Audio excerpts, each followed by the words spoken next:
Desautocutucar, como pequenos ajustes levam a grandes mudanças. Qualquer um pode carregar esse fardo, por mais pesado que seja, até o anoitecer. Qualquer um consegue fazer esse trabalho, por mais pesado que seja, por um dia. Qualquer um consegue viver docemente, pacientemente, amavelmente, puramente, até o pôr do sol. E esse é o significado da vida. Robert Louis Stevenson. Eu costumava entrar em pânico sob determinados tipos de pressão. Por exemplo, se recebesse uma resenha negativa ou se algum artigo meu enviado a uma revista acadêmica fosse rejeitado, eu sempre achava que precisava fazer alguma coisa para remediar a situação. Qualquer coisa. Sem parar para respirar, dissecava os comentários do editor ou resenhista exaustivamente, martirizava-me com aquilo, analisava cada um deles numa revisão perfeita, compunha a carta de resposta mais inteligente e minuciosa possível e enviava o pacote completo de volta ao editor. Imediatamente. E fazia tudo isso em um estado de ansiedade e ameaça. Em muitas dessas ocasiões, minha amiga Holly, uma resoluta voz da razão, me lembrava: você não precisa fazer nada hoje. E, na maioria dos casos, ela estava certa. Eu não precisava fazer nada naquele dia. No mínimo, poderia dormir refletindo a respeito, o que, conforme demonstraram os psicólogos, muitas vezes melhora a qualidade de nossas decisões, algo sobre o qual já escrevi. Nos últimos anos, percebi duas coisas. Primeira, desacelerar é um ato poderoso. Assim como falar devagar, fazer pausas e ocupar espaço estão ligados ao poder, dedicar tempo para refletir sobre como reagir e desacelerar seu processo de tomada de decisões em momentos de alta pressão também estão. O perfeccionismo, escreveu Annie Lamott, é a voz do opressor, o inimigo do povo. Vai manter você confinado e maluco a vida inteira. 2. Desacelerar é outro tipo de expansão. Rowley estava me dizendo para não me apressar para reivindicar o tempo que já era meu. Porque eis a verdade sobre meu padrão de reação apressado e assustado, tal como o gesto de me tornar fisicamente pequena, esse padrão era uma expressão da minha sensação de impotência, e sempre dava errado. Porque correr para tomar uma decisão provavelmente ruim quando o estresse já está me impedindo de agir com plena eficiência. Isso não é ousadia, é pura reatividade. Um trem desgovernado continuará avançando até que uma força se interponha para detê-lo, de acordo com Isaac Newton. Para desacelerar, para deter o trem desgovernado em minha mente, eu necessitava de poder. Eu precisava sentir que tinha direito à desaceleração. Minha experiência de impotência naqueles momentos de alta pressão estava me levando a acelerar loucamente meu processo de tomada de decisões e a me espremer em bem menos espaço do que aquele ao qual eu tinha direito, o que acabava não beneficiando ninguém. Eu tinha de parar de dar permissão à entrada da sensação de impotência e começar a acessar meu poder pessoal, o que era difícil. A segunda coisa que percebi, embora isso possa soar meio esquisito, não fazer nada já era fazer alguma coisa. Moderava minha sensação de ameaça. Não fazer nada me lembrava de que tenho algum poder para deter o trem desgovernado. E me libertava para ver a situação e reagir a ela com o maquinário cognitivo plenamente operante, uma memória operacional mais eficaz, maior clareza e a capacidade de adotar diversas perspectivas diferentes.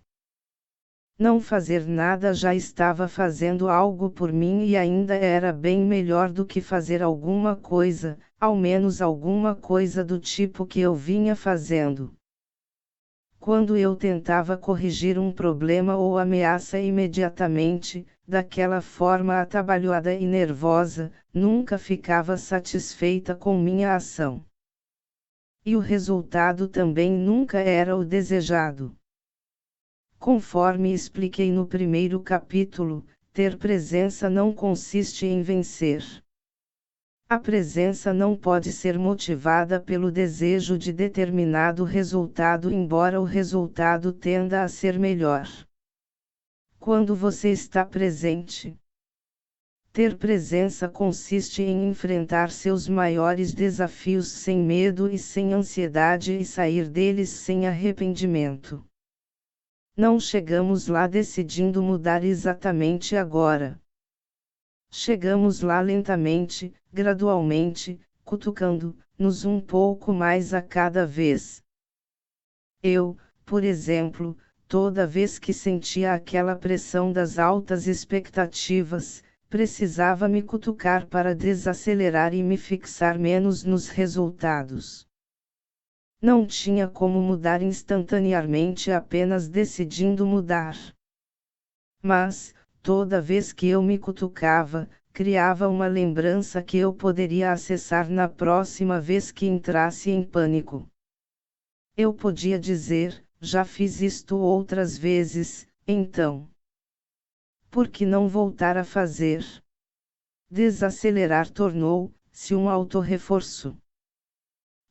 Por eu ser capaz de me acalmar e reagir com base na razão, e não na ameaça, meu comportamento era reforçado por outras pessoas também.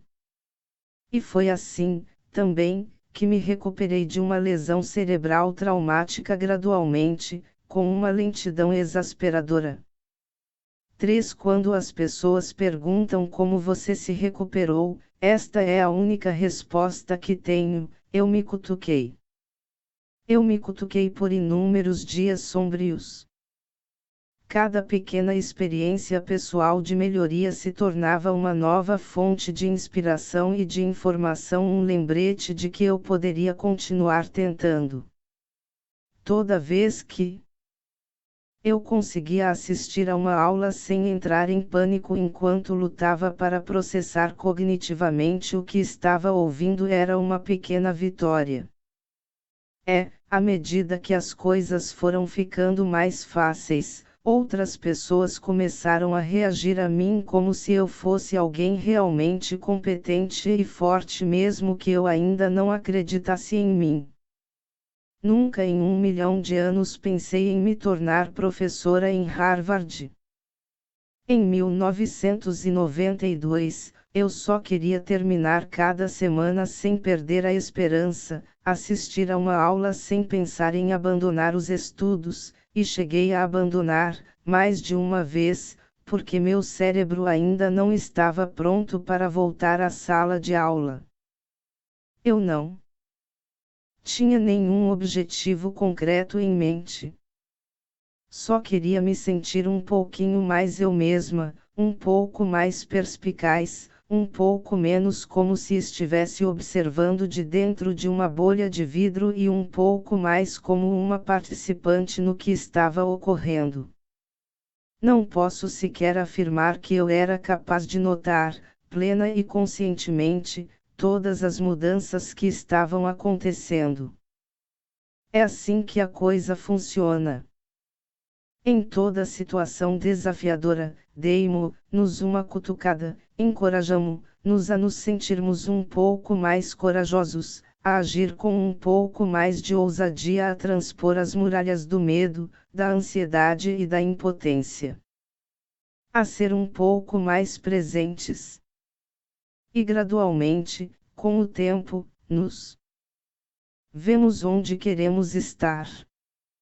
Embora nem sequer tivéssemos conseguido definir tal lugar quando começamos. cutucões e empurrões. Lá por volta de 2005, um grupo de economistas e psicólogos começou a explorar a ideia, baseada nos resultados de muitos estudos, de que a melhor forma de transformar o comportamento das pessoas para melhor talvez não fosse incentivando grandes mudanças na postura e nas preferências delas, mas cutucando-as numa direção saudável de forma sutil e quase imperceptível. As táticas dessa abordagem não são drásticas nem ousadas, e as mudanças produzidas, de início, são bem conservadoras. Mas, com o tempo, as mudanças se disseminam e se fortalecem. Gradualmente vão se instalando e acabam modificando não apenas o comportamento, mas também posturas e até normas sociais, reforçando e estendendo as transformações comportamentais dentro e fora das comunidades. Tornam-se o novo status quo. Em 2008, o economista Richard Thaler, da Universidade de Chicago, e o professor Cass Sunstein, da Harvard Law School, publicaram o livro NAD, Cutucada, que inspirou legisladores de políticas públicas ao redor do mundo a reexaminar seus pressupostos. Pressupostos sobre o comportamento humano. Em 2010, o então primeiro-ministro do Reino Unido, David Cameron, solicitou à equipe de insights comportamentais, também conhecida como Unidade do Cutucão, que testasse e aplicasse essa ciência nova ao campo dos serviços sociais. O objetivo era melhorar o acesso e o uso dos serviços públicos e desenvolver políticas mais eficazes. Em uma ação, ao simplesmente lembrar aos contribuintes do Reino Unido que muitos cidadãos britânicos pagam seus impostos dentro do prazo, a Unidade do Cutucão aumentou substancialmente os pagamentos de impostos no prazo, o que resultou numa arrecadação adicional de cerca de 120 milhões de libras. Um resultado nada mal para uma intervenção de baixo custo. 4. Em 2013, o governo americano começou a organizar sua equipe de cientistas comportamentais, conhecida como Esquadrão do Cutucão, a fim de atacar problemas sociais como alimentação inadequada, evasão escolar e assim por diante. Veja esta história real de como o cutucão funciona.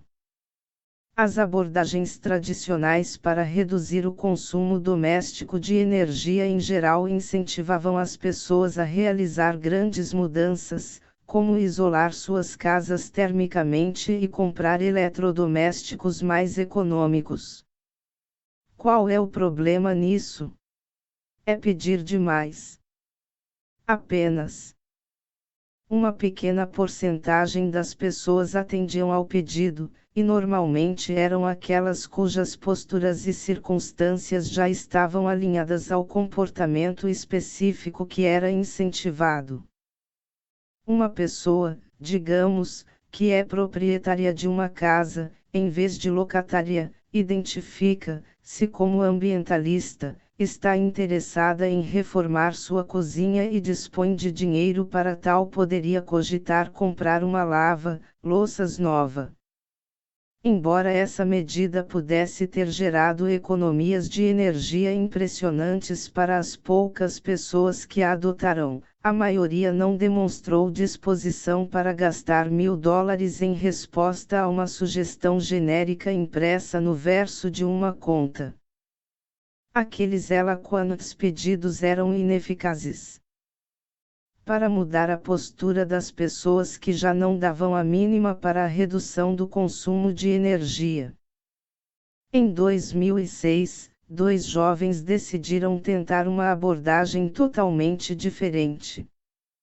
Fundaram a Opalware, uma empresa que visava fazer com que as pessoas consumissem menos energia.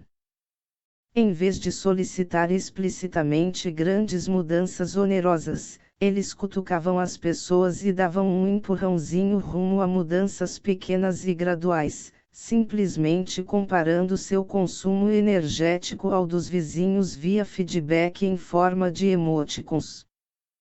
Quanto mais emoticons sorridentes eles obtinham, melhor seu desempenho em comparação com o dos vizinhos. Essa intervenção minúscula levou a reduções entre 1,5% e 3,5% no consumo de energia em 75% dos lores contatados. Não apenas em uma cidade ou duas, mas em todos os Estados Unidos, com sua demografia altamente diversificada. Compare essa abordagem com aquelas mais antigas e caras, que levavam a mudanças em apenas uma porcentagem mínima de domicílios. 5 pesquisadores pioneiros dos cutucões, como o psicólogo Daniel Kahneman, os definiram como nanoinvestimentos que levam a ganhos de médio porte. 6. Os custos são baixos e os mecanismos operam através do que os economistas comportamentais denominam a arquitetura da escolha, contextos projetados explicitamente para a boa tomada de decisões. 7. Os cutucões são eficazes por diversos motivos. Primeiro, cutucões são pequenos e requerem empenho psicológico e físico mínimo. O que a Oppower descobriu foi que mesmo pessoas que não se identificavam como ambientalistas estavam dispostas a reduzir ligeiramente seu consumo de energia ao saber que seus vizinhos faziam o mesmo. Segundo, os cutucões operam via atalhos psicológicos. Conforme mencionei várias vezes, nossos recursos cognitivos são limitados, o que significa que simplesmente não conseguimos atentar para todas as informações fornecidas para nós em todas as decisões que tomamos. Um atalho é fazer o que provocará menos vergonha ou constrangimento, baseado no que os outros estão fazendo. No caso da Oppower, o comportamento das pessoas estava sendo cutucado via influência normativa, concluir como se comportar baseado no que é socialmente adequado, em vez da influência informacional, concluir como se comportar baseado numa avaliação da realidade objetiva. O comportamento humano costuma ser mais orientado pelo primeiro fator do que pelo último. Muitas vezes observamos o que os outros estão fazendo e inferimos quais ações são apropriadas, especialmente se nos identificamos com aqueles que estamos observando. Quanto mais eles se assemelharem a nós, maior será sua influência sobre nosso comportamento. Embora muitas pessoas achem isso perturbador, o fato é que, por mais que queiramos nos imaginar como indivíduos singulares, estamos profundamente preocupados em nos enquadrar. O que não significa que nos lançaríamos, todos, de um penhasco caso vissemos um amigo fazendo isso. Significa apenas que, quando um comportamento não é tão oneroso para nós, preferimos nos adaptar a ele a investir um montão de tempo e energia cognitiva tentando descobrir precisamente a ação certa ou melhor. Em terceiro lugar, contrariando o pressuposto da maioria das pessoas de que nossos comportamentos decorrem de nossas atitudes, ou seja, compramos determinado produto devido a uma atitude positiva para com ele, a causalidade entre postura e comportamentos pode funcionar também na direção oposta. Nossas atitudes decorrem de nossos comportamentos, ou seja, temos uma atitude positiva para com um produto porque já o compramos e talvez o tenhamos comprado porque um amigo também faz uso dele, ou porque estava em oferta, ou simplesmente por ser mais fácil de alcançar na prateleira. Muita atenção tem sido dada a estudos mostrando quão facilmente somos influenciados por outrem. E quanto à nossa influência sobre nós mesmos. Em 2013 comecei a pensar sobre como 3 princípios: empenho psicológico e físico mínimo, uso de atalhos psicológicos e atitudes decorrentes de comportamentos poderiam se aplicar à mudança pessoal automotivada.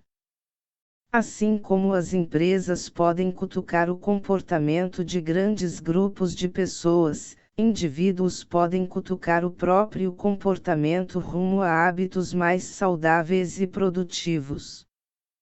8. A ideia era que mudanças graduais, baseadas em cutucões minúsculos, acabariam levando não apenas ao sucesso profissional, mas também à confiança, ânimo e melhoria na eficiência pessoal, na qualidade dos relacionamentos, na saúde e no bem-estar. As pessoas não esperam muito dos cutucões, de modo que, ao sentir seus efeitos e observar as mudanças, costumam se surpreender: poxa, aquilo realmente funcionou. Os autocutucões, como comecei a chamá-los, são modificações mínimas na linguagem corporal ou na mentalidade visando produzir pequenas melhorias psicológicas e comportamentais no momento. Esses ajustes minúsculos têm o potencial de, com o tempo, levar a grandes transformações. Ao contrário de mudanças programáticas mais ambiciosas, metas de vida de longo prazo e autoafirmações forçadas de coisas nas quais não acreditamos realmente, os autocutucões apelam às nossas tendências naturais, inatas. Quando você se autocutuca, o hiato entre realidade e meta é estreito. Não é intimidador, o que reduz as chances de você desistir. Como resultado, sua mudança de comportamento é mais autêntica, duradoura e autorreforçadora. Mudança gradual, pequenos passos. Quando se trata de mudar o eu, ninguém fez pesquisas psicológicas mais importantes do que Carol Dweck e seus colaboradores. Em um experimento após outro, com milhares e milhares de estudantes, Dweck demonstrou que as crianças desabrocham na escola quando adotam o que ela denominou de código mental construtivo, a crença de que podem progredir em uma dada área em oposição a uma mentalidade presa à crença de que suas habilidades estão rigidamente fixadas e não podem ser modificadas. Quando crianças, e adultos, se concentram no processo, não nos resultados, seu desempenho melhora de forma notável e substancial. Em uma palestra no TEDx, Dweck disse: ouvi falar de uma escola de ensino médio em Chicago cujos alunos tinham de passar em determinado número de matérias para se graduar e, se não passassem em uma matéria, obtinham a nota ainda não. Achei aquilo fantástico, porque, se você obtém uma nota deficiente, pensa: não sou nada, não estou progredindo. Mas se você obtém uma nota ainda não, entende que está numa curva de aprendizado. Isso proporciona um caminho para o futuro. Dweck argumenta que a maioria das escolas nos Estados Unidos está involuntariamente configurada para fomentar uma mentalidade fixa, derrotista, voltando o foco das crianças para notas, provas e seminários e elogiando-as pela inteligência e pelo talento. Em vez disso, as escolas deveriam ser intencionalmente configuradas para incentivar uma mentalidade de crescimento, elogiando esforços, estratégias, foco, perseverança, entusiasmo e melhoria. Esse elogio do processo, explica Dweck, desenvolve crianças destemidas e resilientes. direciona os estudantes para o processo em vez de direcioná-los para o resultado e cultiva a crença de que uma tarefa difícil é um desafio a se tentar, e não uma oportunidade de demonstrar o fracasso. Esse princípio não se limita ao sucesso acadêmico. David Scott Yeager, da Universidade do Texas em Austin, queria descobrir meios de deter o surgimento de depressão em adolescentes, algo bem comum no início do ensino médio. Um dos problemas, em sua visão, é que os jovens acreditam que as personalidades são fixas, não mutáveis, o que é bem desmoralizante num período em que tantos temos dúvidas sobre nós mesmos e nos sentimos socialmente categorizados e estratificados. Assim, ele realizou um estudo junto a 600 alunos do 9º ano em 3 escolas. Os jovens em tratamento simplesmente leram um texto que dizia que a personalidade não é algo imutável, observando que infligir ou sofrer bullying não resulta de características pessoais fixas. Eles também leram um artigo sobre a plasticidade do cérebro. Depois disso, descreveram com as próprias palavras como a personalidade pode mudar. 9 meses depois, os jovens que haviam lido aquele texto não apresentaram, em média, nenhum aumento nos sinais de depressão. Porém, os jovens no grupo de controle, que leram sobre a maleabilidade da capacidade atlética em vez de ler sobre a personalidade, demonstraram um aumento em torno de 39% nos sinais de depressão compatível com as pesquisas anteriores sobre taxas de depressão entre adolescentes. 10. Os cutucões consistem, em parte, em uma arquitetura de escolhas, desenvolver um ambiente no qual as pessoas tomem boas decisões. O autocutucão permite que você seja o arquiteto e o prédio. Construa um edifício poderoso e você estará criando um espaço para o comportamento saudável em sua vida. Como nos cutucar para obter de pequenos ajustes a grandes mudanças em certo sentido, simplesmente ajustar nossa postura é o supremo cutucão minúsculo. Mas como nos certificarmos de que os efeitos serão duradouros? As pessoas costumam me perguntar isso. É uma pergunta difícil, porque, se mantivéssemos os voluntários sozinhos em nossos laboratórios sem nada para fazer nem ninguém com quem interagir, certamente quaisquer efeitos positivos das posturas puldarussas se dissipariam rapidamente. Para que os efeitos persistam, são necessárias oportunidades de lançar raízes, crescer e se fortalecer. Eles precisam ser reforçados. Eis como isso acontece. Primeiro, nosso comportamento reforça nosso comportamento, de várias formas. Como já mencionei, com frequência nossas atitudes derivam de nosso comportamento, e não o inverso, que é o comportamento baseado nas atitudes. Essa ideia assemelha-se à hipótese bem respaldada de William James de que adquirimos nossos sentimentos a partir de nossas expressões. Quando nos vemos fazendo algo com coragem ou competência uma vez, podemos recordar essa experiência na próxima ocasião em que enfrentarmos um desafio semelhante, facilitando um bom desempenho na segunda vez, na terceira e assim por diante. A sensação de poder e eficiência se fortalece, nossa sensação de merecimento aumenta e nossa capacidade de estar presentes, e não preocupados, melhora. Começamos a parar de atribuir bons resultados a causas externas, por exemplo, sorte, ajuda dos outros, e a atribuí-los a causas internas, por exemplo, tenacidade, inteligência.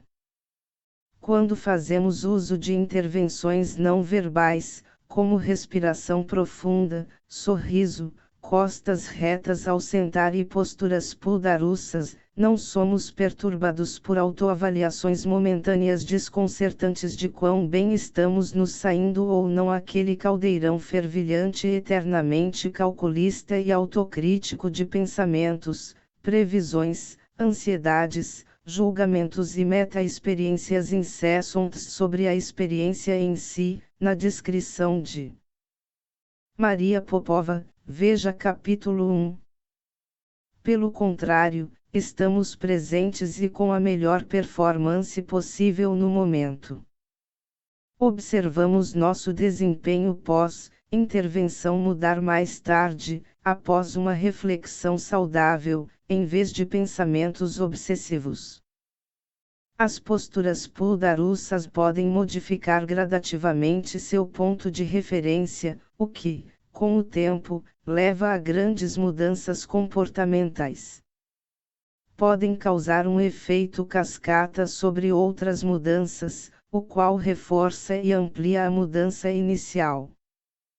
E transformações fisiológicas como as mudanças hormonais que acompanham as posturas pudarussas reforçam os comportamentos que as acompanham. Por exemplo, o aumento de cortisol. Quando estamos ansiosos nos leva a agir a partir de um senso de ameaça, o que só serve para reforçar nossa ansiedade quando voltarmos a enfrentar um desafio semelhante. Mas, quando nossa testosterona está alta, temos mais chances de vencer, o que por sua vez aumenta ainda mais nossa testosterona. Cutucões corpo, mente evitam os obstáculos psicológicos básicos inerentes às intervenções mente, tais como autoafirmações verbais de poder, por exemplo, dizer a si mesmo estou confiante. Porque essas abordagens costumam falhar? Porque requerem que você diga a si mesmo algo em que não acredita, ao menos não no momento.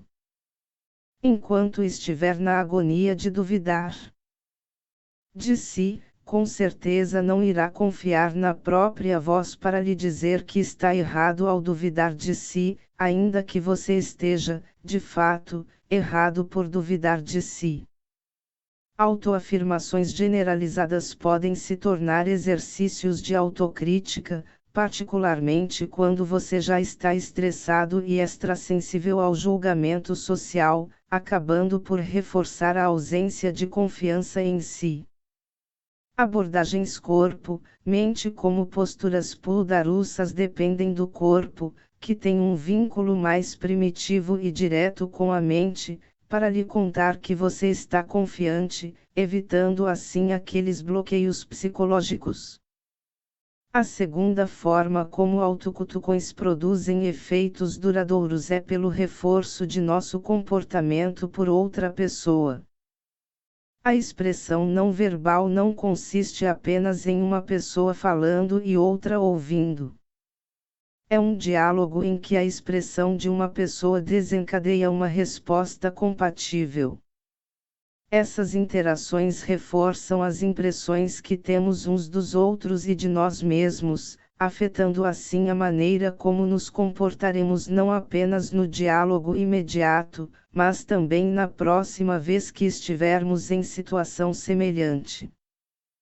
Em um dos experimentos de psicologia mais famosos já realizados, no início do ano letivo, professores de uma escola primária na Califórnia receberam a informação de que, baseados nos resultados de testes, especialistas previam que um conjunto específico de alunos se destacaria nos estudos naquele ano.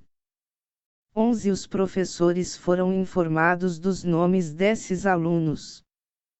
O que eles não sabiam era que a informação recebida era falsa, embora todos os alunos tivessem feito o teste, alguns haviam sido designados aleatoriamente para a situação de destaque, no entanto não diferiam de fato dos alunos aleatoriamente designados para estar no grupo de controle.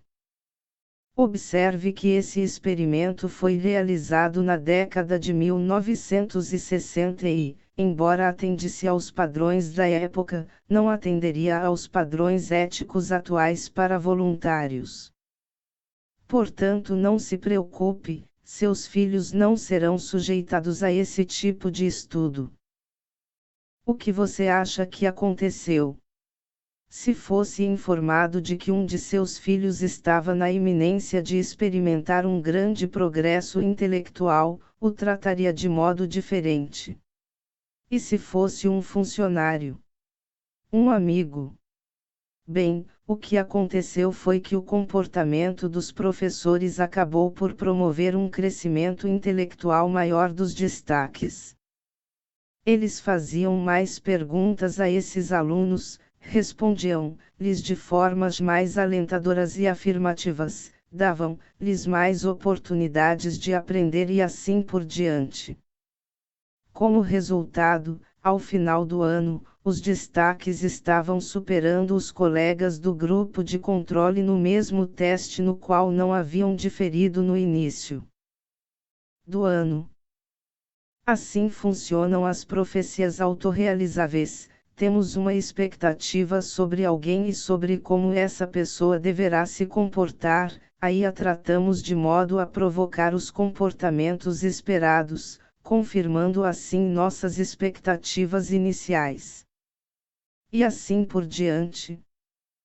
Em um famoso artigo de 1974, psicólogos de Princeton apresentaram um par de experimentos sobre o poder autorrealizável da linguagem corporal. 12 Os pesquisadores queriam saber se os responsáveis pelas admissões nas faculdades vinham inconscientemente adotando posturas corporais frias, distantes e desalentadoras, por exemplo, afastando seus corpos dos candidatos. Cruzando os braços, evitando menear a cabeça, ao entrevistar candidatos negros e, em caso positivo, como tais posturas poderiam afetar o desempenho dos referidos candidatos nas entrevistas. No primeiro experimento, entrevistadores brancos foram selecionados aleatoriamente para entrevistar candidatos negros ou brancos.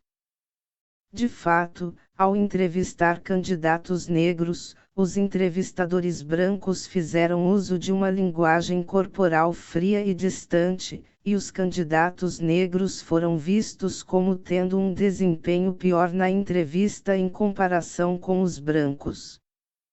No segundo experimento, entrevistadores brancos experientes na captação de candidatos a emprego foram divididos em 2 grupos e instruídos a utilizar uma linguagem corporal fria e distante ou calorosa e interessada. Eles foram então selecionados aleatoriamente para entrevistar candidatos negros ou brancos. Os candidatos negros tiveram um desempenho tão bom quanto os candidatos brancos quando os entrevistadores exibiram uma linguagem corporal calorosa e interessada. E candidatos dos 2 grupos tiveram um desempenho igualmente sofrível quando seus entrevistadores se comportaram de forma fria e desinteressada. Além disso, em ambos os casos, a linguagem corporal dos candidatos correspondeu à dos entrevistadores, eles imitaram a postura dos entrevistadores inconscientemente, que é o que costumamos fazer em ambientes sociais.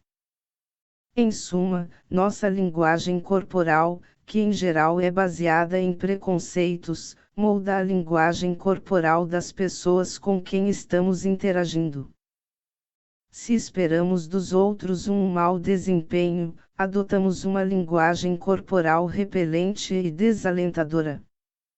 Naturalmente, as pessoas aceitam a deixa e reagem como esperado, mal. Como alguém poderia se destacar numa entrevista em tais circunstâncias? Quando nossa linguagem corporal é confiante e aberta, as outras pessoas reagem de forma compatível, reforçando inconscientemente não apenas sua percepção a nosso respeito, mas também nossa percepção de nós mesmos. Porque muitas abordagens populares de automudança falham e chegam a gerar o efeito contrário porque aderir ao autocutucar. Por que não assumir simplesmente o compromisso de mudar seu comportamento e daí cumpri-lo? Bem, assim como os primeiros esforços para reduzir o consumo de energia incentivavam as pessoas a fazer grandes mudanças como isolar suas casas termicamente, nós também nos estimulamos a realizar grandes mudanças. Em ambos os casos, a tática decepciona. Um dos maiores culpados é a eternamente frustrante resolução de ano novo, envolta em armadilhas psicológicas que conspiram contra nós. Antes de tudo, as resoluções de ano novo são ambiciosas demais. Fixar metas grandiosas, como só tirar notas 10 no colégio ou fazer exercícios 3 vezes por semana, é um passo positivo em teoria, mas essas metas não são concebidas de forma a permitir que avancemos rumo a elas. Dependem do sucesso de centenas de mudanças menores e não vêm acompanhadas de instruções passo a passo mostrando como chegar lá. Os resultados que imaginamos quando tomamos resoluções ambiciosas também estão distantes demais. Não conseguimos nos identificar com eles ou imaginá-los, o que torna difícil concretizá-los em nossa vida. E a longa distância até a meta fornece muitas oportunidades de falha ao longo do caminho, o que significa mais chances de desistência. Dizemos a nós mesmos que não adianta, afinal já estragamos tudo mesmo. Se decidirmos abruptamente ir à academia 3 vezes por semana, provavelmente fracassaremos quase todas as semanas, o que enfraquece nossa eficácia, nossa confiança, nosso astral e nossa persistência. Como o trabalho de Carol Dweck demonstrou claramente, a concentração no processo nos incentiva a continuar nos esforçando, a continuar avançando e a enxergar os desafios como oportunidades de crescimento, não como ameaças de fracasso. As resoluções de ano novo são voltadas para resultados e com frequência pairão como ameaças, não incentivos. Cutucões, por outro lado, são eficazes por se concentrarem no como, e não no que. Grandes resoluções também enfocam o lado negativo, as coisas ruins das quais queremos nos livrar em vez de focar no positivo, as coisas boas que nos permitem melhorar. Não queremos ficar pensando todo dia em nossos pontos negativos. Isso é desagradável e pode ser desmotivador, mas pensar nas coisas boas que podemos melhorar ainda mais nos deixa empolgados e prontos para agir. Finalmente, as resoluções de ano novo podem acabar com nossa motivação intrínseca, o desejo pessoal, interno de tomar uma atitude, substituindo-a por motivadores extrínsecos. E décadas de pesquisas mostraram que isso pode dar errado, pois os motivadores extrínsecos, por exemplo, ganhar dinheiro e fugir de uma punição, nem sempre estarão presentes.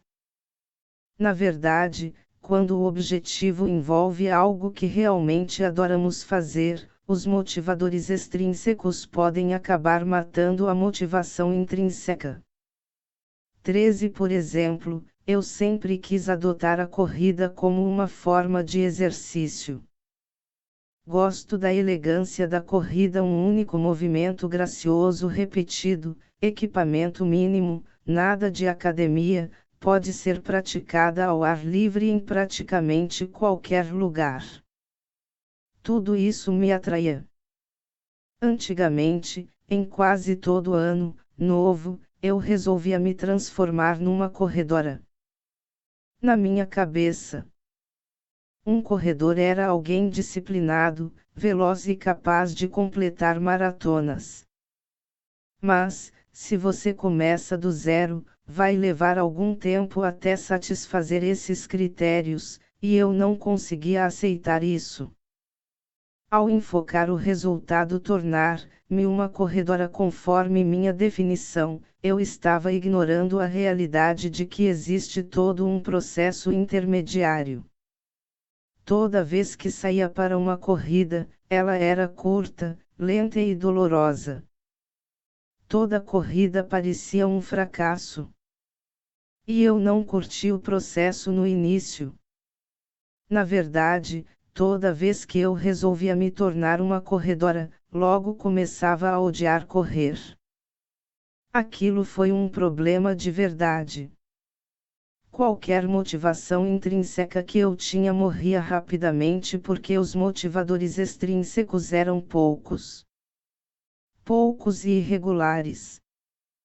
Concentrada nos incentivos extrínsecos inalcançáveis, eu estava perdendo a oportunidade de me identificar com alguns incentivos intrínsecos e desenvolvê-los. Todos os anos eu desistia antes de fevereiro. Finalmente tentei algo diferente, resolvi correr uma só vez. Se gostasse, correria outra vez. Correria apenas na velocidade e na distância que fossem confortáveis. E não tentaria correr quando sentisse câimbras nem tentaria acompanhar meus amigos mais experientes. Abandonei por completo as metas de longo prazo, que eram grandiosas e distantes demais. E descobri um meio de transformar a corrida numa experiência positiva, algo que eu sentisse vontade de fazer. Descobri minha motivação intrínseca associando a corrida a algo que adoro, viagens. Adoro viajar, mas, quando viajo a trabalho, não tenho tempo para ver ou aprender algo sobre o local que estou visitando. Com apenas uma corrida curta, eu poderia experimentar e ver um pouco do lugar a pé. Também aprendi que adoro correr em trilhas, percorrer caminhos na natureza.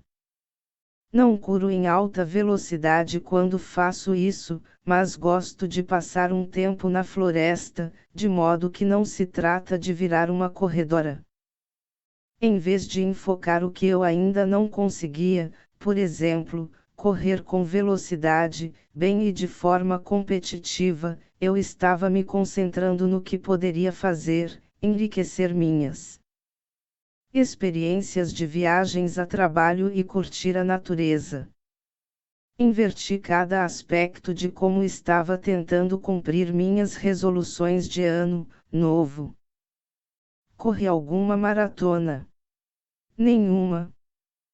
Talvez nunca venha a correr uma maratona, sem problema.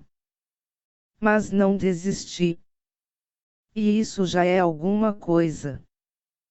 Autocutucões. Uma intervenção corpo-mente é uma forma poderosa de se autocutucar, mas não é a única. Pesquisadores ao redor do mundo estão identificando outros pequenos cutucões que podem fortalecer nosso bem-estar psicológico, mudar nosso comportamento e nos ajudar a concluir nossas tarefas. Em 2014, organizei com minha colega Alison Woodbrooks um simpósio intitulado Autocutucões: Como ajustes intrapessoais mudam a cognição, os sentimentos e o comportamento, no encontro anual da Society for Personality and Social Psychology. 14 Brooks, também professora da Harvard Business School, tem um interesse especial pelas barreiras psicológicas que impedem as pessoas de apresentar um bom desempenho. Isso resulta, em parte, de sua experiência como cantora talentosa que passou centenas de horas diante de variados públicos. Além de possuir uma presença presença de palco invejável. Ela também reconhece como esse tipo de postura pode facilitar a boa liderança e percebe que a maioria das pessoas luta para encontrá-la durante uma apresentação. Portanto, ela resolveu procurar intervenções simples que pudessem ajudar as pessoas a superar seu medo do palco. 15 Aviso: se você é fã do mimo Keep Calm, provavelmente vai se surpreender com o que ela descobriu. Como quase todos sabemos, o medo do palco pode parecer uma overdose paralisante de ansiedade. E o que as pessoas recomendam que façamos quando estamos ansiosos? Dizem, com a melhor das intenções, que nos acalmemos. Contudo, esse pode ser o pior dos conselhos. A ansiedade é o que os psicólogos descrevem como uma emoção de alta excitação. Como já expliquei, quando estamos ansiosos adentramos um estado intenso de vigilância fisiológica. Ficamos hiperalertas. Nosso coração dispara, suamos em bicas, nosso cortisol pode atingir seu pico. Todas essas reações são controladas automaticamente por nosso sistema nervoso. E é praticamente impossível para a maioria das pessoas desligar esse tipo de agitação automática, reduzir sua escala abruptamente. Não apenas podemos não nos acalmar como, quando alguém diz que nos acalmemos, isso lembra quão calmos não estamos, atiçando ainda mais nossa ansiedade. Mas existe outra emoção de alta excitação que não é tão negativa. Na verdade, é até positiva: empolgação. Brooks previu que talvez não sejamos capazes de extinguir a agitação, mas deveríamos ser capazes de mudar a forma como a interpretamos. Assim, em vez de tentarmos inutilmente baixar o nível de agitação de nosso estado emocional, que tal tentarmos transformá-lo de negativo em positivo? De ansiedade em empolgação. Para testar seu prognóstico, Brooks realizou uma série de experimentos colocando voluntários em algumas situações que geram medo do palco, uma competição de canto, um concurso de oratória e uma prova difícil de matemática. Em cada experimento, pediu-se aleatoriamente aos participantes que dissessem a si mesmos uma destas três coisas antes da apresentação: 1. Mantenha a calma, 2. Empolgue-se ou 3. Nada. Em todos os contextos canto, oratória e matemática, os voluntários que dedicaram um momento a reenquadrar sua ansiedade como empolgação superaram os outros. Quando você está empolgado, explicou Brooks, isso propicia uma mentalidade de oportunidade, faz você pensar em todas as coisas boas que podem acontecer. Você fica mais propenso a tomar decisões e atitudes que tornarão os bons resultados passíveis de ocorrer. 16. Como tenho a sorte de trabalhar num escritório que fica a uns 20 metros do de Alison Woodbrook, tivemos algumas boas conversas sobre esse trabalho. Embora não tenhamos estudado esse fenômeno por um bom tempo, explicou ela, suspeito que dizer estou empolgada ou tentar ao máximo ficar empolgada antes de cada apresentação digna de ansiedade não tem rendimentos marginais decrescentes, ou seja, não se torna necessariamente menos eficiente com o passar do tempo. Pelo contrário, os efeitos positivos tendem a se capitalizar com o tempo. Quanto mais você reenquadra sua ansiedade como empolgação, mais feliz e bem-sucedido pode se tornar.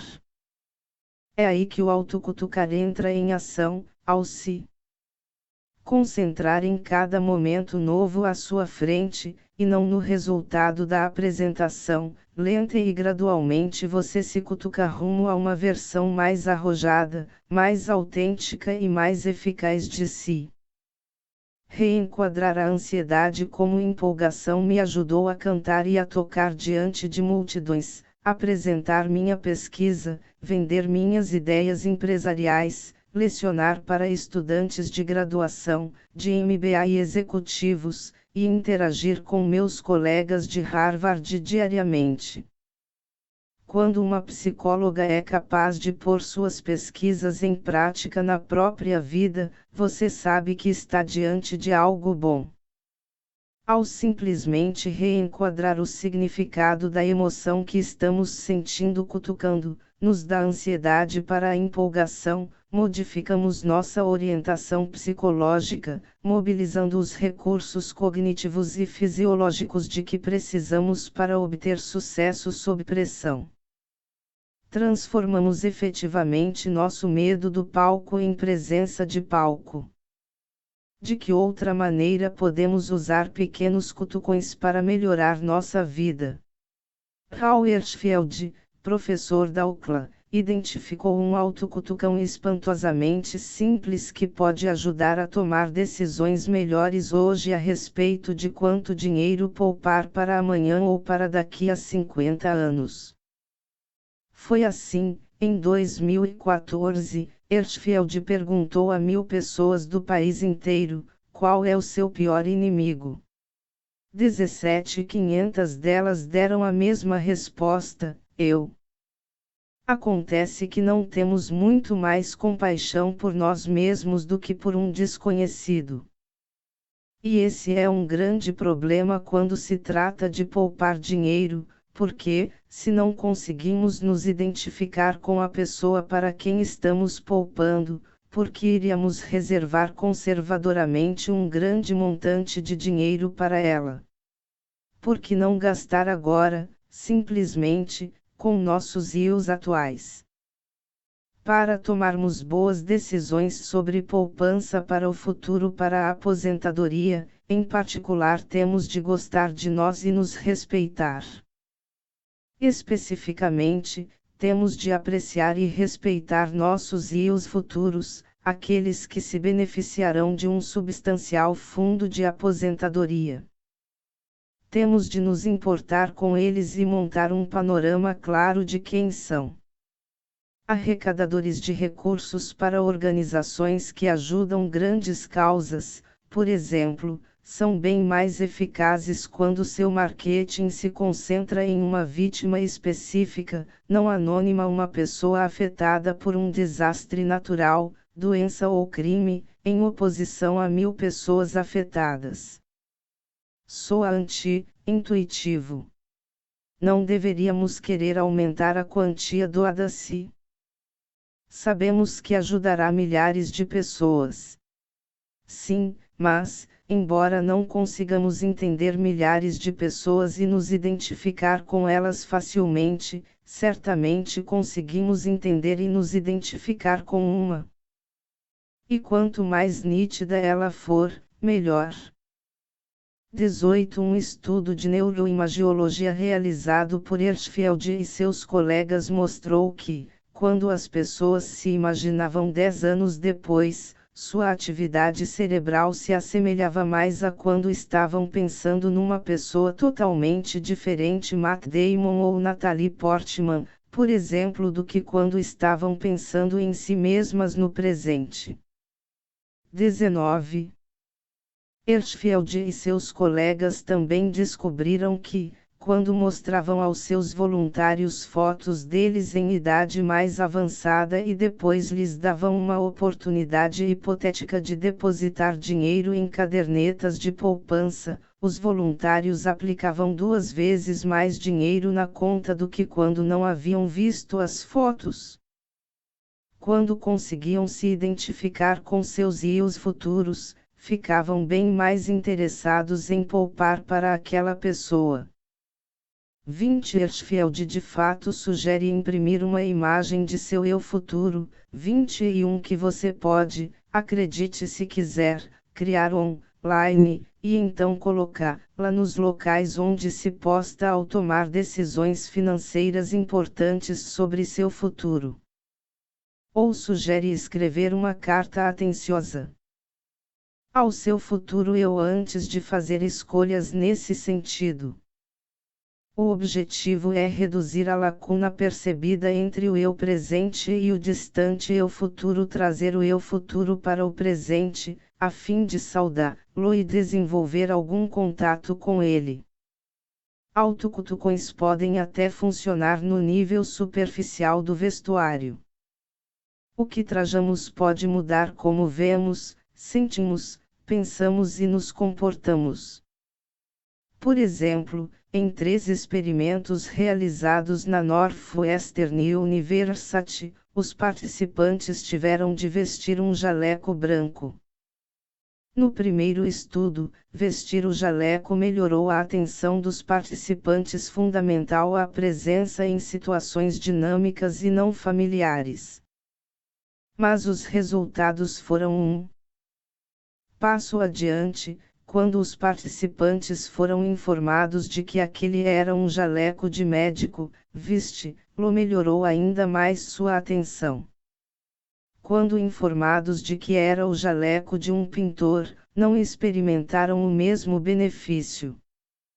22 Reenquadrar uma emoção, fazer amizade com uma foto de seu futuro eu, usar roupas que combinem com um papel. Essas são apenas algumas formas pelas quais podemos mudar o futuro modificando nossa interação com o presente, lenta e gradualmente.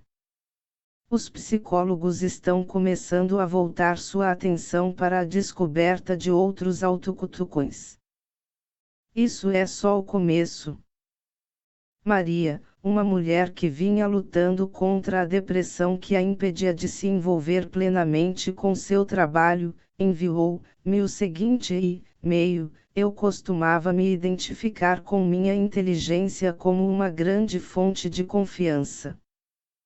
Após surtos recorrentes de depressão clínica, comecei a me sentir cada vez mais como uma impostora toda vez que começava num emprego novo.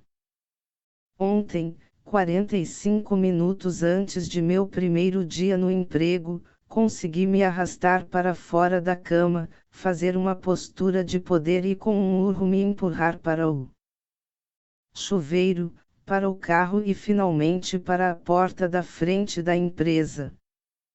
Não é que Maria nunca mais será assolada por desafios que despertarão suas dúvidas.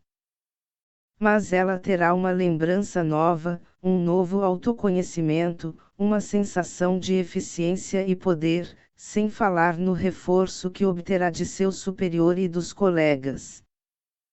Trata-se de hoje, da próxima hora ou apenas do momento seguinte. Lembre-se de Eve Fairbanks, a jornalista que aprendeu a surfar, e de como ela descreveu o que aconteceu: o prazer gerou mais prazer, a certeza da minha capacidade se ampliando a cada nova tentativa. A cada autocutucão, o prazer gera mais prazer, o poder, mais poder, e a presença, mais presença.